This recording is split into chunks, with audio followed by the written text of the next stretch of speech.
Another number of weeks, inshallah, these first lot of homes will be completed. So, open kitchen area, washroom, and one big room inside.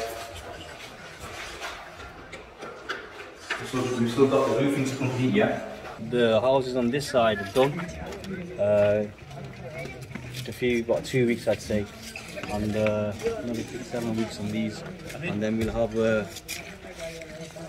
families that have been affected by the floods moving in, inshallah. So Jazakallah khair to everyone donating to One Life Global Welfare, supporting all our projects, and please continue your support. Jazakallah.